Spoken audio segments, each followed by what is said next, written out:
Live from downtown Detroit, home of WDIV and Click on Detroit. Local 4 News at 5 starts now. After the floods, the Great Lakes Water Authority meets for the first time. What we learned from today's meeting.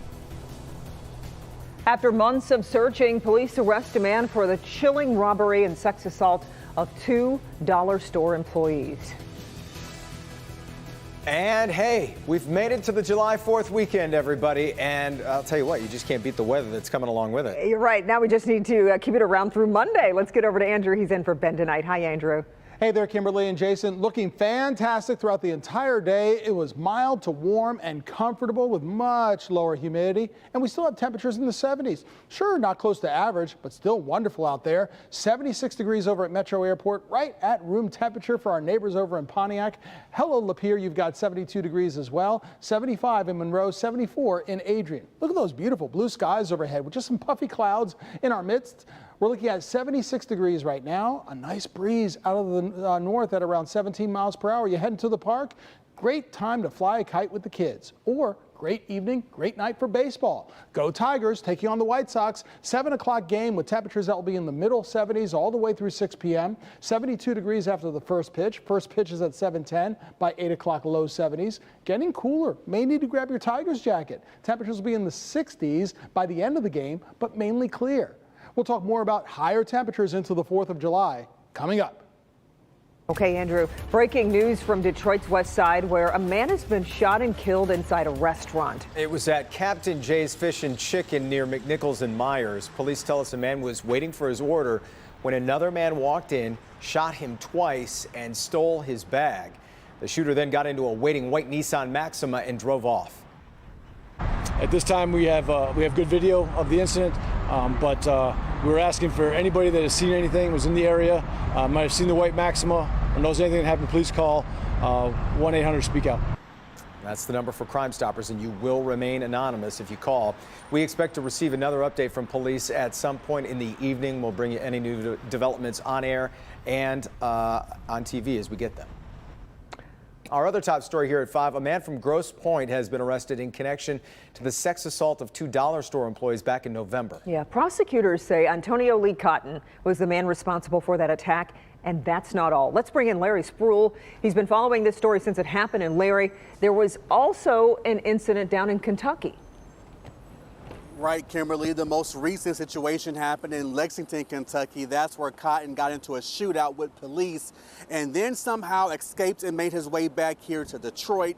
This is where he was arrested. Let me break down the details for you. For months now, Antonio Lee Cotton has been the center of an FBI investigation, his face plastered on many FBI wanted posters, and now they've got their man. But FBI detectives say he did not go down without a fight. Police say it all started with a string of Dollar Tree armed robberies. I covered this one back in November 2020. Police said he robbed, zip-tied 2 Dollar Tree female employees, ages 43 and 56 years old, and then sexually assaulted both of them at gunpoint inside the Dollar Tree store on Van Dyke.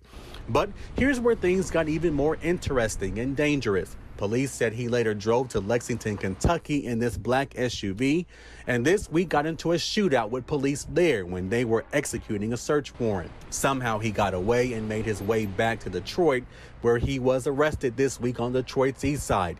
Cotton is charged with 2 counts of torture, 2 counts of kidnapping, 2 counts of armed robbery, 11 counts of first-degree criminal sexual conduct, 6 counts of felonious assault, 1 count of felon in possession, and 24 counts of felony firearm. And Cotton is expected to be arraigned July 6 at 10:30 inside the 36th District Court. We're live at police headquarters tonight. Larry Spruill, Local 4. All right, Larry, tonight the defenders are working to find out what happened to the pumps on the east side the night of the floods. Officials with the Great Lakes Water Authority confirm multiple pumps were not in operation the night of the flooding and plan to launch an investigation to find out why. Defender Sean Lay is live tonight. And Sean, there are a lot of questions here that remain. And let's get right to the key of all of this. Kimberly, in that area, there are 12 pumps that were supposed to be working. We've learned that 8 pumps eventually got up and working. That leads to the key question. Did that lead to basements flooding all over that area? These combined sewer systems were so overwhelmed that I don't know that certainly prevention, 100% prevention, I don't believe was possible. If you are dealing with a flooded basement, sewage, stress, costly damage, destroyed family photos, and a flooded water heater, did newly upgraded multi-million-dollar stormwater pumps at the Great Lakes Water Authority work to pump wastewater and rainwater away as planned? GLWA CEO Sue McCormick on the hot seat for the first time, answering the questions we are asking for you. Did 12 pumps on the east side work? No. Power was lost to the Freud pumping station Friday morning. 3 of 6 pumps were operating.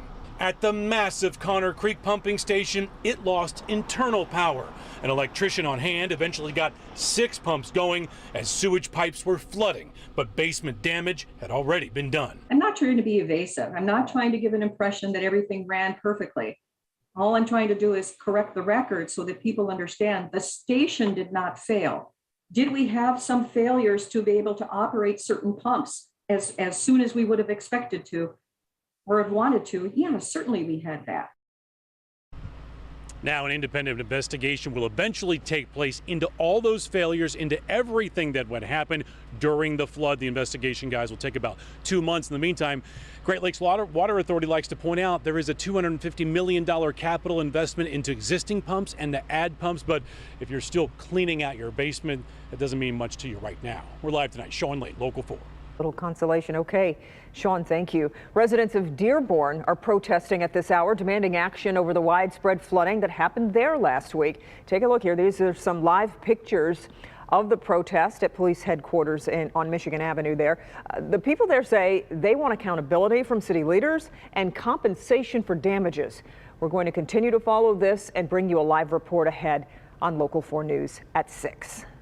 Also today, Congresswoman Brenda Lawrence toured some of the hardest hit areas by last week's flooding. She went into homes, talked to residents, and made a request to ensure they get the federal help they need. Grant Herms is live tonight with that story. Grant.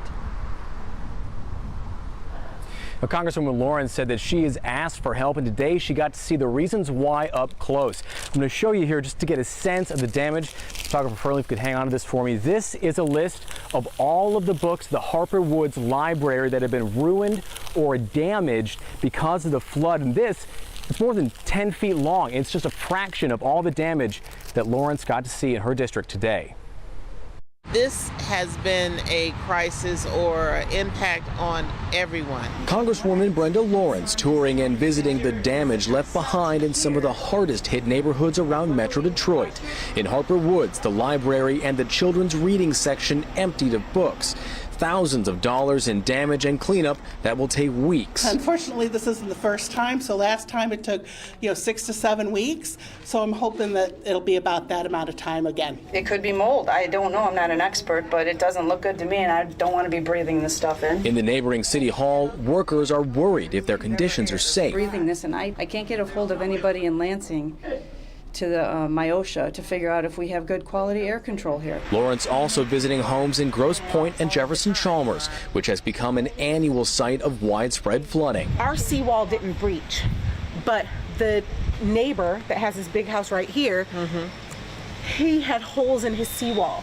We got all his water. Lawrence saying help is on the way, but she wants it sent to those places and people who need it most. Everybody wants to talk about the potholes. A pothole is an inconvenience. This is a life episode. Now, Lawrence said she has been talking to FEMA frequently and has the formal help request letter ready to go, but she needs residents and cities to have their damage reports together and in by July 6th. That's the deadline so that FEMA knows where to send help and who to send it to. And that doesn't go just for her district. It also goes for every district affected and every person affected here in Metro Detroit. Back to you. Yeah, a long way to go. All right, Grant, thank you. Speaking of, work continues tonight to reopen I-94. It's been about a week and eastbound lanes are still shut down as crews clean up after that heavy flooding there. You can expect it to stay this way for at least another week, if not longer. Workers say they need to basically rebuild this entire stretch to make sure travel is safe there.